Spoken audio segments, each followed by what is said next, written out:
Good afternoon, members. I'm Councillor Madden, Chair of the Governance and Audit and Standards Committee. Could I just do a bit of housekeeping, make a few comments before we start? If the continuous fire alarm sounds, please evacuate the room and public gallery by the stair walls.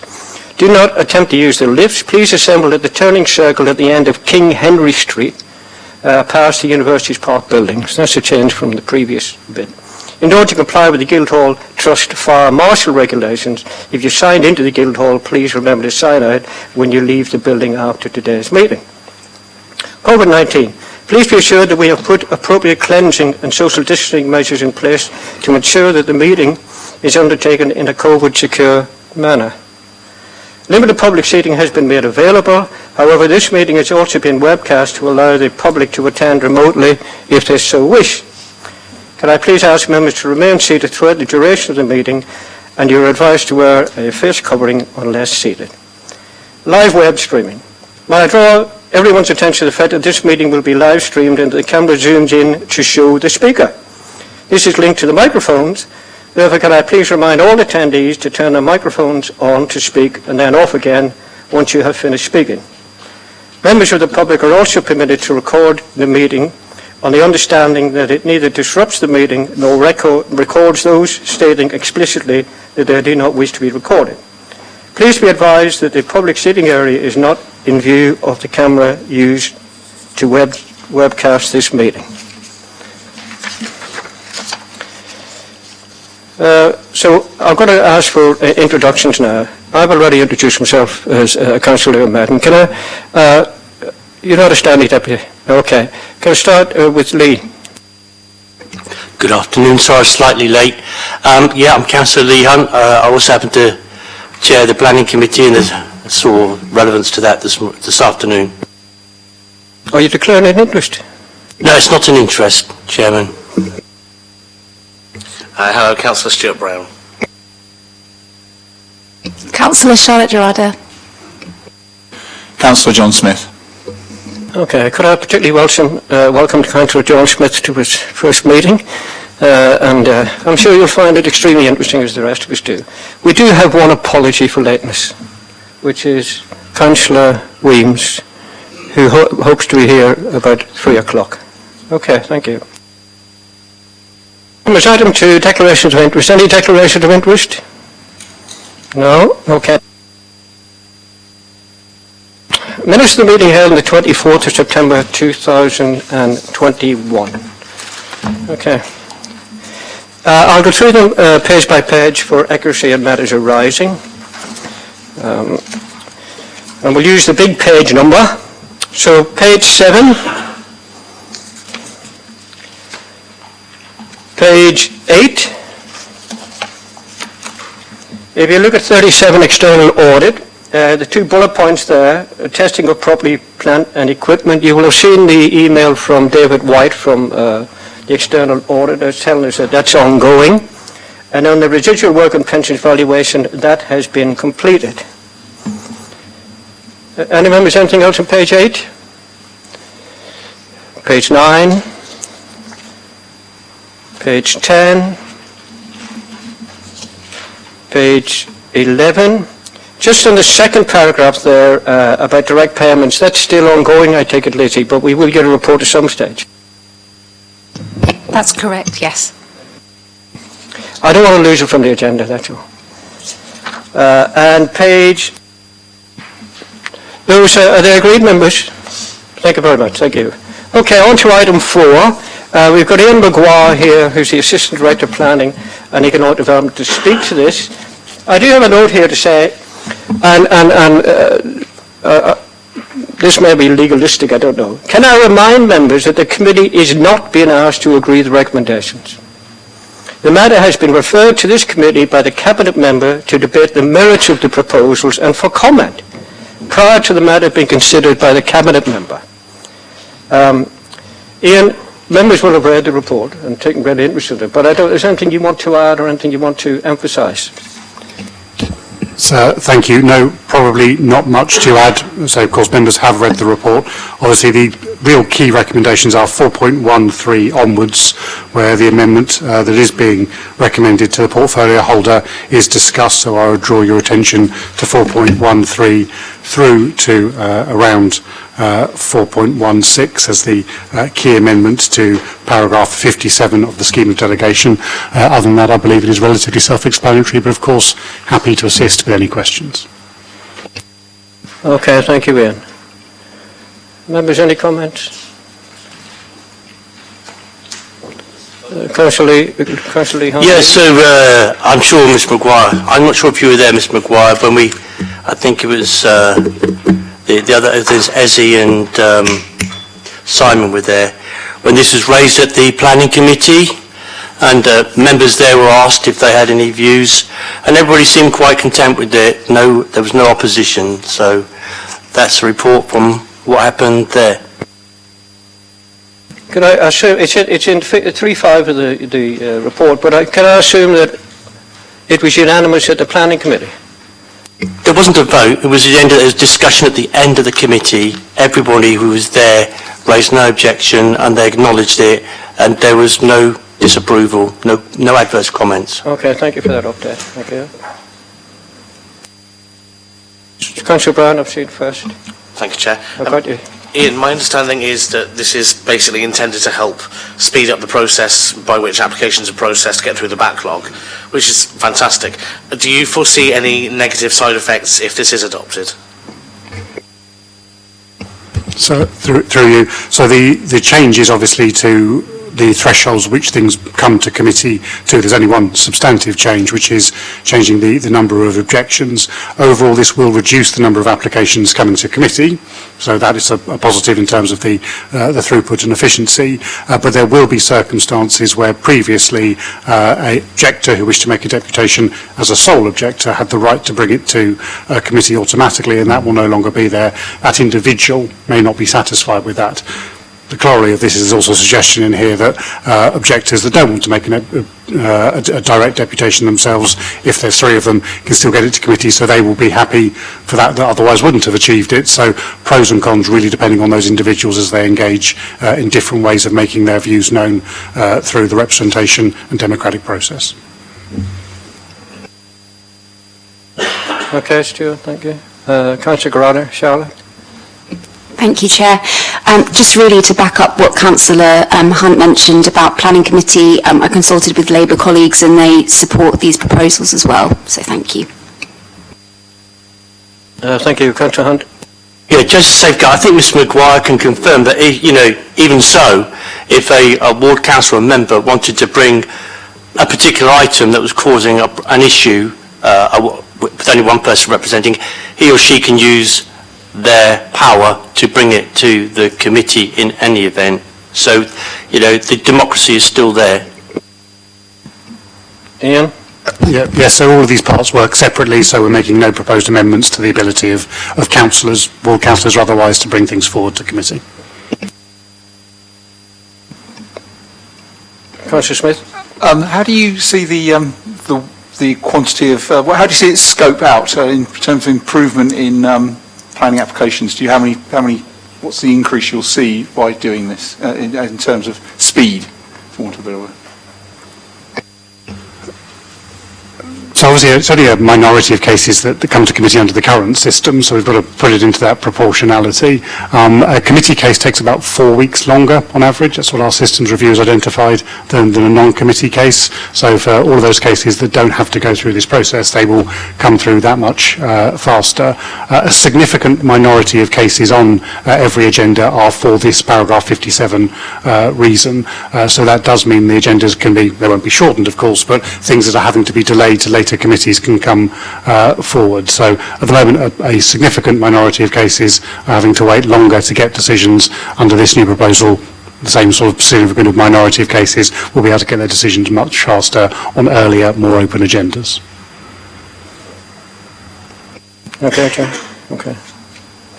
Members, as the report says, we had a meeting at my capacity as Chair. It was over the telephone, if I remember, Ian. back in August of 2020 when it was decided that the planning committee should sit again in the public arena, and we made some slight changes to the rules. Since then, or coming up to then, of course, we've had lots of people, and Councillor Hunt and I represent the same board, can tell you that we get developers contacting us saying that they haven't heard back for months from the planning committee. So there's a problem, you know, and I think this is what this is attempting to address, Ian. Is that correct? Yes, as I say, there is a backlog of planning applications. One of the reasons for backlog is obviously the bottleneck of planning committee. There's only so many things the committee can consider in each sitting reasonably, and consequently this will make a small contribution to managing the throughput of applications through the council system to the benefit of obviously all participants in the planning process. Thank you. Any other comments, members? Can we agree then? I can tell you that any issue raised during the debate has been recorded in the minutes and will be forwarded to the Cabinet member, which is Councillor Hugh Mason. Okay, thank you, members. We move on to item 5, please, which is the Internal Audit Performance Status Report to 18th of October 2021. Julian or Michael, whoever it is. Oh no, sorry, it's Lizzie. Sorry, it's Friday afternoon. Lizzie. I'm happy to pretend to be either Julian or Michael, although maybe not. Their areas are far too technical. Good afternoon, all. The progress report that is in front of you today, there has been a small amount of movement since the last reporting period, and that's simply due to time. You will note on page 31 that things are still progressing. The expectation is that we will clear all of our reviews that were determined at the beginning part of the year. You'll note on obviously the following pages that I have reduced the plan. There is quite a major sickness issue currently within the section, so there are a couple of areas that have come out. What will happen in relation to those areas is they will be reassessed for consideration for an inclusion in the 22-23 audit plan. So in front of you are a number of reviews that have been completed. They commence on page 36. I wasn't intending on going through in any particular detail, but I am more than happy to answer any questions that you may have in relation to those particular audits that are included in this report. So I'm happy, Chair, if that's okay, to hand back over to you for any particular questions. Thank you, Lucy. Yeah, can I start on page 29? You highlight 4 audits that have been removed because of long-term sickness within your audit section, which I'm not unhappy with. But in the past, we've had sections asking for them not to be audited at a particular time for various reasons, which I've never been happy with. But I presume these will reappear again. Yes, Councillor Madden, they will be reassessed by myself at approximately Q4 of this year for consideration and inclusion in 22-23. Okay, thank you. Could we move on to page 33? I'm not hogging this, members, but I'd like to get my bits out of the way. And the concern, Liz, the high exception 1 and the gas servicing. You know, we think it's a gas explosion in a property up in Nelson Ward recently.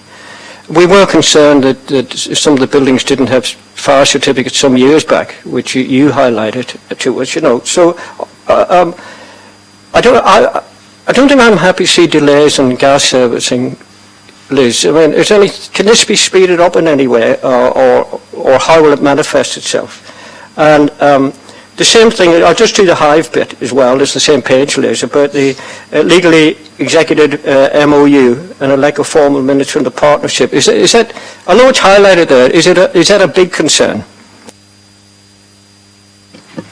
We've done an awful lot of work, if I start in reverse, in relation to Hive over the last 18 months, which is why we've highlighted it as being something that really does need to be put in place and needs to be put in place as soon as possible. And there are obviously plans in action to actually implement that. In relation to the gas services, I recognise the historic concerns, obviously, that there would have been and around, obviously, the fire risk assessments and so forth. The reason I've rated it as we have is because we're talking just over 2 weeks overdue, and this has been very much impacted on the ability to be able to gain access to premises during the COVID period. That has significantly influenced these particular results. Obviously, now that, I'm not saying in any capacity that COVID is parked and everything's resolved, because we all know that that's not the case, but access to the properties has obviously been regained, and the service themselves are prioritising. So I think they're doing all that they can do at present. We obviously need to see whether anything in the future again impacts on their ability to gain access. And fundamentally, it is that reason that has caused this issue. Okay, thank you. Thank you, Lucy. It's just that it seems to me that there has been, we had COVID and it's been on and off, but I thought there were more relaxations on it that could allow engineers to go into our housing. But that's not correct? In areas where the safeguarding, health and safety was an issue, yes, that was not dropped. This is standard checks and balances where gaining access to premises for the annual review was impacted upon by COVID, but if it was an emergency, they still maintained all activities. Okay, Lucy, thank you. So that's my bit. Any questions or comments, members, on the paper? Anybody happy? Oh, sorry, Councillor Garada. Could you state the page for me? Thank you. On page 32, with the cash refunds, I just wondered how that was possible that refunds like that were taking place, even though obviously it's not a huge amount of money. But yeah, it'd be good to find out how that happened. And on page 33, with under gas services, I just wanted to double check if that was council housing and what type of tenure the properties were. And then just a question on the Hive beneath that about strategic objectives and how they weren't meeting them, and if you think there are measures in place to make sure that they do. Thank you. If I can commence with the rent income ones, there would have been a cash credit, and if I can give assurances on the account to facilitate it. The problem that we had is that there should be a clear annotation as to why that is the case. It is a reasonably small amount, but obviously we need to make certain that everything sat underneath is correct. I'm satisfied there is good arrangements being put in place to resolve that moving forward. In relation then to the Hive, the strategic,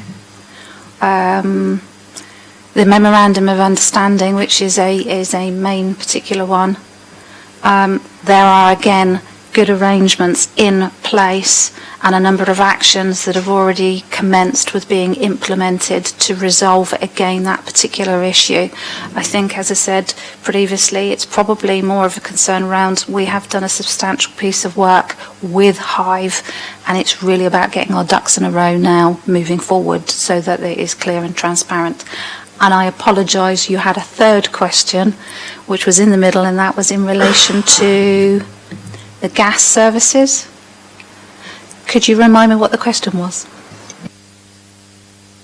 It was just to double check what the tenure of the properties was, if it was council properties. Thank you. Thank you. It was the one I meant to answer first, and then it eluded me. Yes, you're right, it would be council tenants.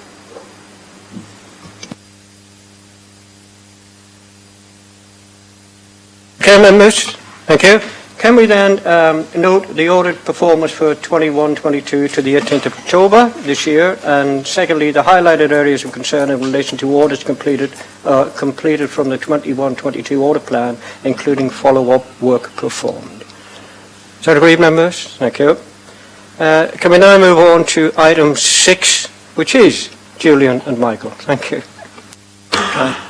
Thank you. For report sets out for Council's Treasury Management position as at for 30th of September. For report will be going on to the Cabinet and the Council, and it's brought to this committee for scrutiny. We've operated within the Treasury Management policy, and there's been no breaches of the policy in the first half of the year. We haven't undertaken any new borrowing. Unfortunately, investment returns remain low, currently 0.29%, in line with the low base rate. I'm happy to answer any questions. I had lots of questions, Michael, but since the interest rate didn't go up, a lot of them have fallen by the wayside. So I can ask those at the next meeting when the interest rate will go up. But just one question, Michael, sort of related to this. It's at the bottom of page 25, and it's the Public Works Board, and the interest that we have to pay back on that, is that good value for money as the years go on, Michael, up to I'm looking at the 5-year, 10-year, 25, or whatever, but is that seen as still good value for money for the council? The Public Works Board is generally competitive against the private market, and it represents value for money at the time loans are taken out. Okay, thank you, Michael. Any questions, points, members? Are you okay? Thank you. Could we then note that the Council's Treasury Management activities have remained within the Treasury Management Policy 2021 in a period up to the 30th September 21, and 2, the actual Treasury Management indicators as at 30th September 2021 are set out in the Appendix A. Is that all right, members? Thank you. Thank you. Okay, can we move on to item 7, please, which is the decision to opt into the national scheme for auditor appointments managed by Public Sector Audit Appointments, PSAA, as the appointing person. Can I thank you for this? Because I think I got an email some months back, which I meant to send on to you, and I didn't. So we got it back again. We see the rationale behind it, but is there anything anybody wants to add to it? Michael or Julian, since Chris isn't here. Yeah, certainly. And in essence, for the next 5-year period, the Council has to choose whether to opt into the arrangements offered by Public Sector Audit Appointments Limited, which the vast majority of councils have over the previous 5-year period, all but a dozen or so councils. Our view is that it's best to opt into Public Sector Audit Appointments arrangements, because we feel that if we tried to appoint our own auditor, and we could under law go it alone, it would be likely to result in a higher price, and also there'd be, given that the number of actual people amongst the firms who have experience of auditing local authorities is pretty small at the moment. If we did go alone, we may also run the risk of actually having the procurement fail and not being able to appoint an auditor, which is really why we're recommending the Cabinet and Council to sign up to allow Public Sector Audit Appointments to appoint our external auditor, again similar to the process 5 years ago. And happy to answer any questions. And as you're right to say, Michael, this goes on to Cabinet at the end of the month, I think, and then on to the December Council meeting. That's correct. So there's a good lead-in, isn't there? We're talking about October 23. What, if any, input do you think this committee will have? Well, the role of this committee the decision has to be made by full council under law. The role of this committee really is to offer any scrutiny or ask any questions that it may see fit. Okay, thank you, Michael, for that. Councillor Corrado. Thank you, Chair. I was just curious as to what the price difference is, approximately. Unfortunately, that's something we couldn't find out unless we went it alone, and then we'd find out afterwards when it was too late. But considering that the vast majority of local authorities use public sector audit appointments, the price difference would be likely to be significant, not least because the costs incurred by the firms doing the tendering for just one council or maybe a small group of councils is going to be higher, and those costs could be significant. Okay, Charlotte. Okay, thank you. Okay, members? Thank you. Then I have to put a recommendation.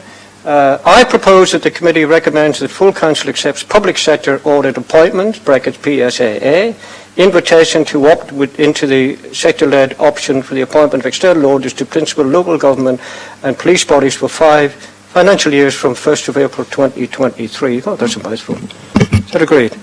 Thank you. Which is compliance with gifts and hospitality register. Hello, this is my report for the year to date from the 1st of October. Didn't know where that voice is coming from, Peter, sorry. Yes. I'm here now, Leo. This report covers 1st October 2020 to 30th September 2021. It's a gifts and hospitality report. It's got 2 sections, really. One relevant to officers and one relevant to members. In respect of disclosable gifts and or hospitality relevant to officers, there have been 86 this year. I have to say that having reviewed all of them, there's nothing of any terrible excitement there, save one that was refused for £340 relevant to a particular invitation.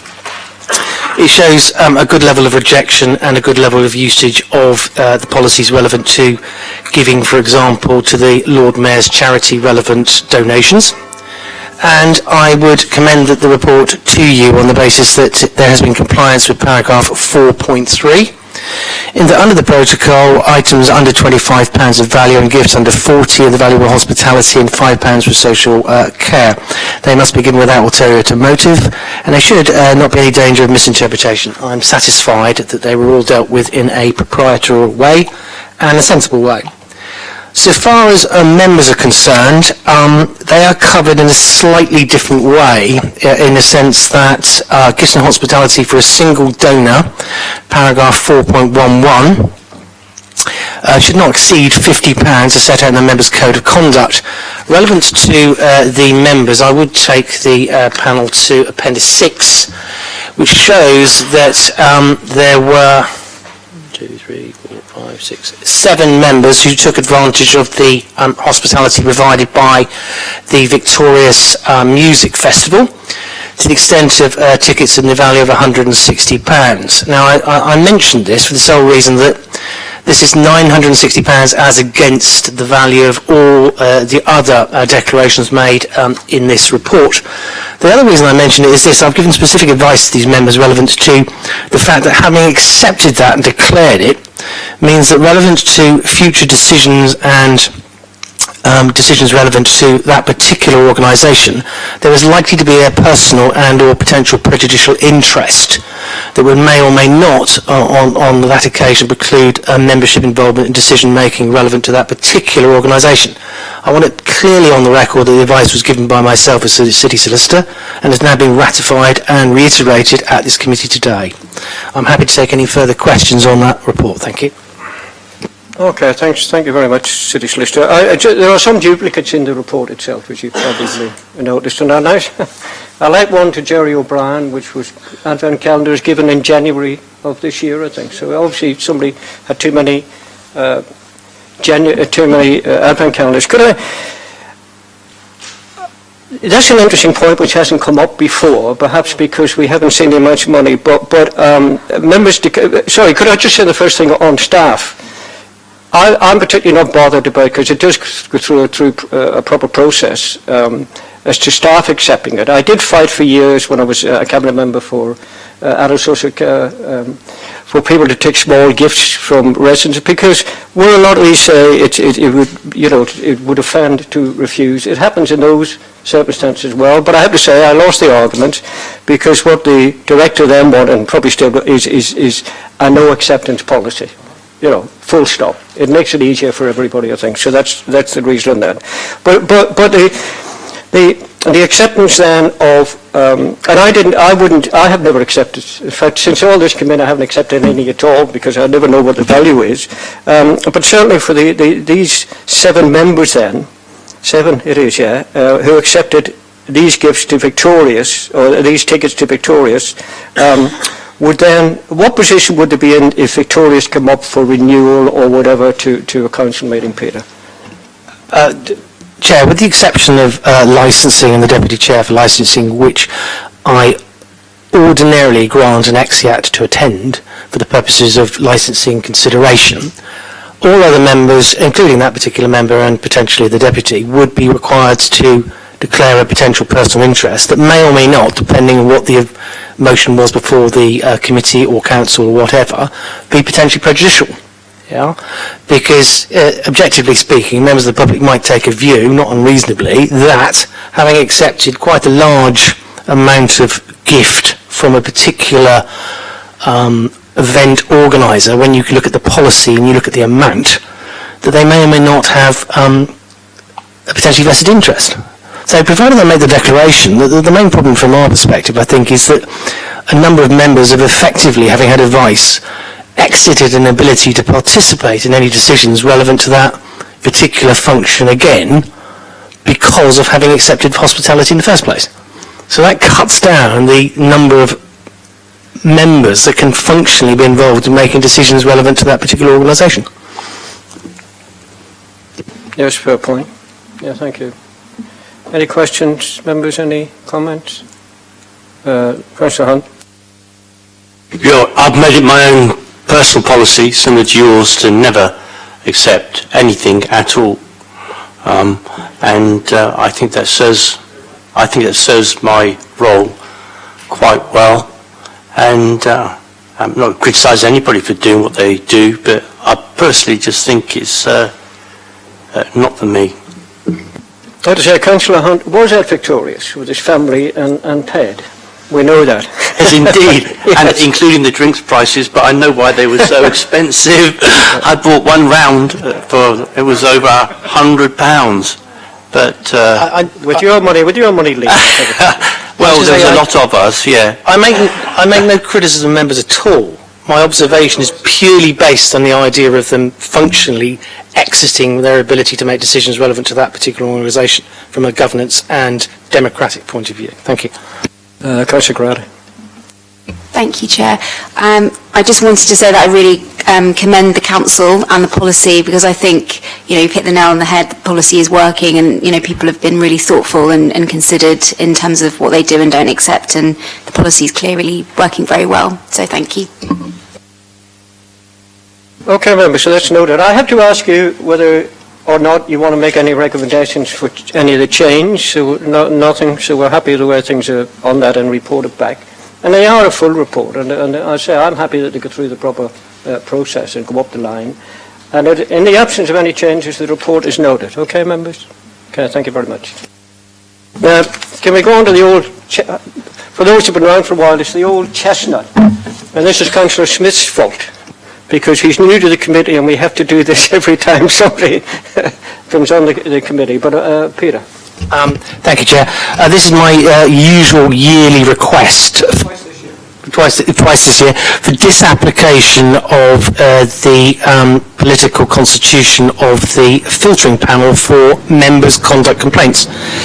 Now, what we traditionally do is disapply the position, and we look for cross-party representation as far as practically possible. The difficulty I have is getting a proportionate committee for the purposes of IFPs. That's not to say we don't aim for it, and that's not to say we don't get it sometimes. However, in order to make the filtering panel run in a reasonably sensible way on a normal basis, I'd ask you to disapply. By way of reassurance, I'd say to you, this is a decision I ask you probably every year, if not twice a year, so you get a good chance to have a look at it and consider whether you agree it or not. And if there was a political change, you might take a different view. But members, I'd invite you to accept that submission as being a practical response to a much-needed small panel of cohort to pick from. Thank you. Yes, it's to widen the pool, really. That's all it's doing, to make sure we can deal with these as quickly as possible. Is that okay, members? Yeah, thank you. Councillor Ryan, a bit worried about you. All right sitting there? Do you want to move around? No, all right. You can see me. That's all that matters. Okay. Recommendation on that, right? Can we move on to item 10, which is, where are we? Item 10 is exclusion of the press and the public. Now, this is only for the exempt reports in the orange papers that you have in front of you.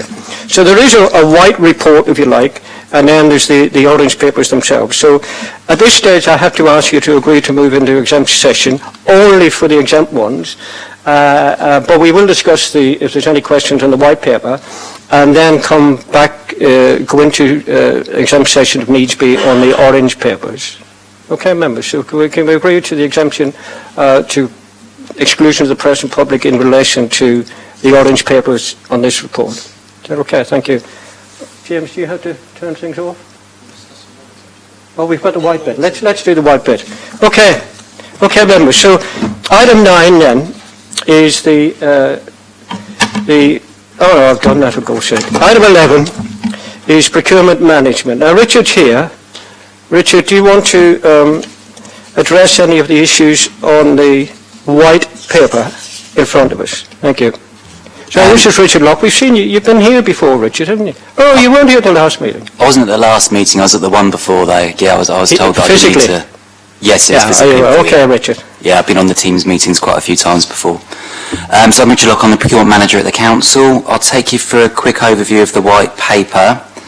So we look at 3 main areas. It's spend compliance, which is contract entries that we have on the system, which indicates contracts that have been through a level of competition or off of a compliant framework, or they might have been subject to a waiver which should have been signed off either by head of service or above £100,000 would have been signed off by myself and colleagues in legal. We also have one that we go through which is around actual waiver exemptions and contract management. So the first part of the report is in respect to spend compliance, and we take that from our finance system, and we're now at a situation where we've got 91% of our purchase orders are now linked to contracts, which is quite dramatically up from where we were. It was about 71% about a year ago, and that's largely down to the Oracle Fusion project, which is making purchase orders have to be linked to contract entries. What I then do is I look at the raw figures, which you'll be able to see in the exempt report, and I consider whether or not actually they actually do fall underneath the public contract regulations, our own CPRs and transparency code, and any that don't I remove. Any which are obvious administrative areas I take out as well. And I also take out ones where we know it's been procured compliantly, but we just need to get a contract up on the system. That actually brings the compliance figure to 99%, which is well above the 95% target that's been agreed with committee.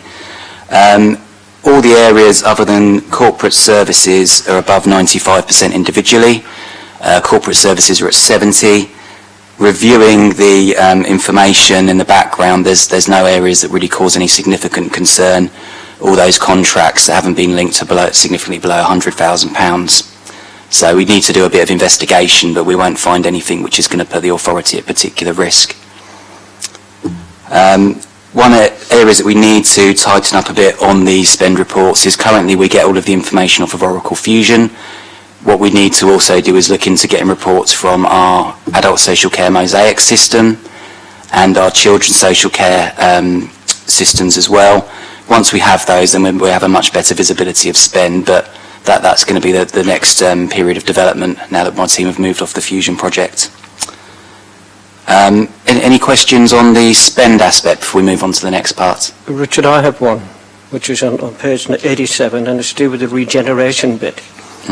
What seemed, obviously, over the threshold, 822,000, jumped at me. But then a number of compliant procedures and waivers have been approved in relation to the supplier. What does that mean? Does that mean if somebody supplied us in the past, we give them a green light? What's happened with this particular provider, it relates to the Property Investment Fund, and we went through a compliant exercise off of a framework agreement to source them for that bit of work.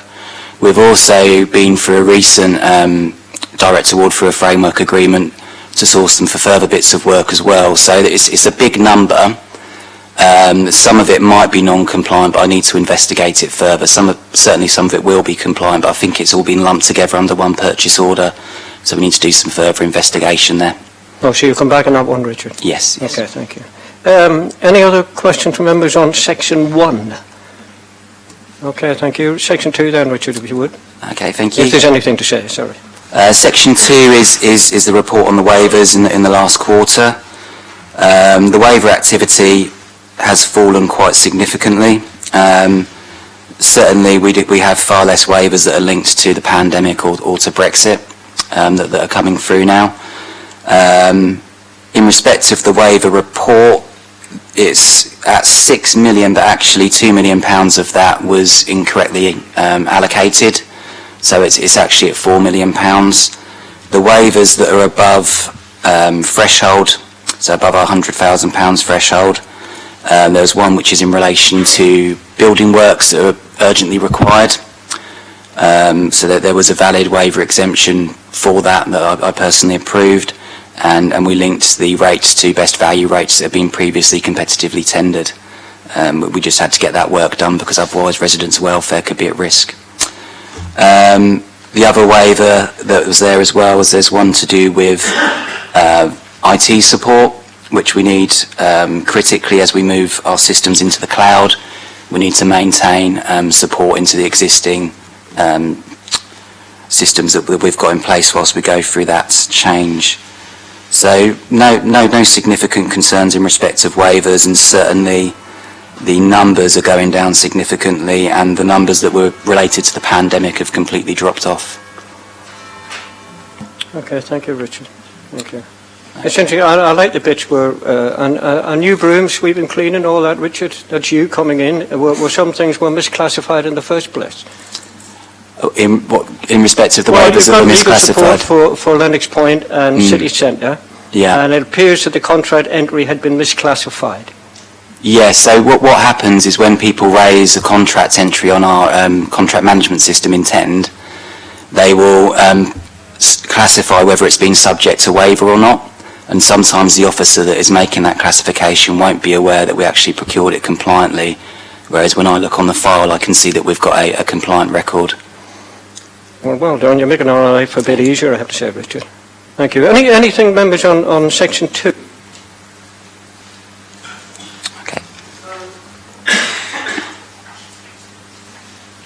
Okay, so I move on to section 3, the contract.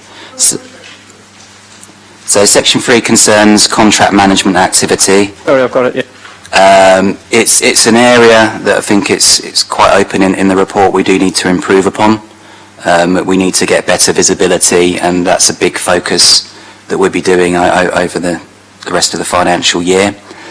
In respect of the visibility that we do have, there was one red contract that was reported in the last quarter, where we're aware that there is work that's been put in place with the provider. Things seem to be improving, but we'll keep a close monitor on that. That was in relation to hygiene waste at the port.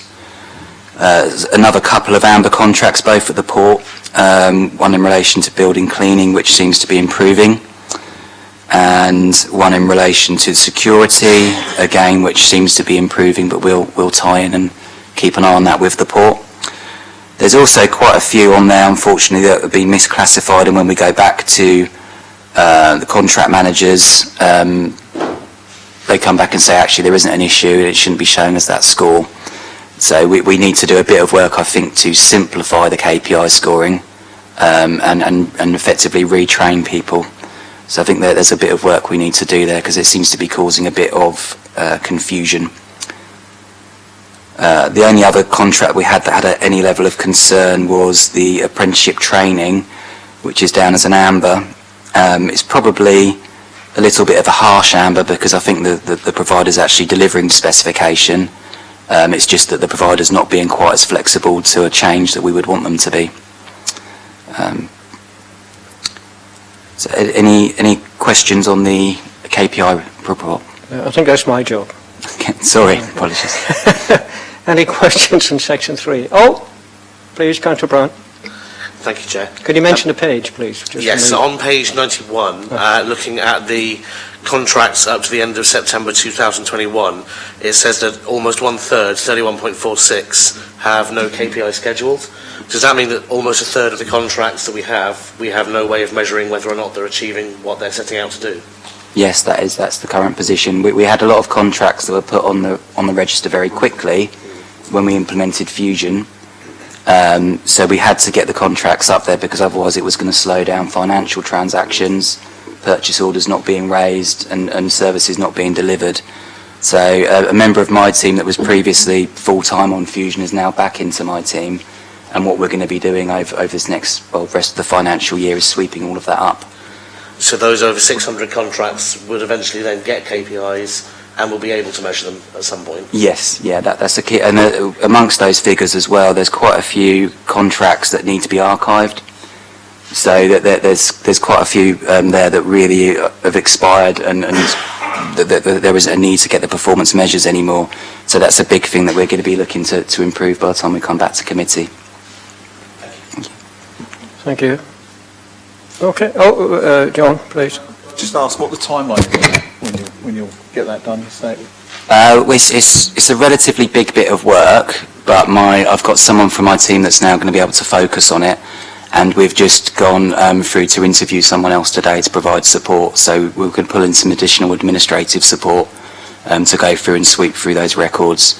What we'll be doing as well, though, is looking to relaunch the KPI system, because as you can see, it's causing some confusion. So rather than having 3 KPIs, we're just going to have 1 KPI, which is just 0 to 5.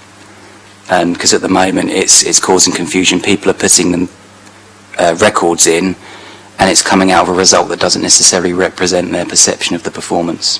So that's the 2 main things we're going to do. Yeah, that was my second question, was around the training for the KPI. Is the the training will make sure that you're getting the standard that you require from those companies, and that will?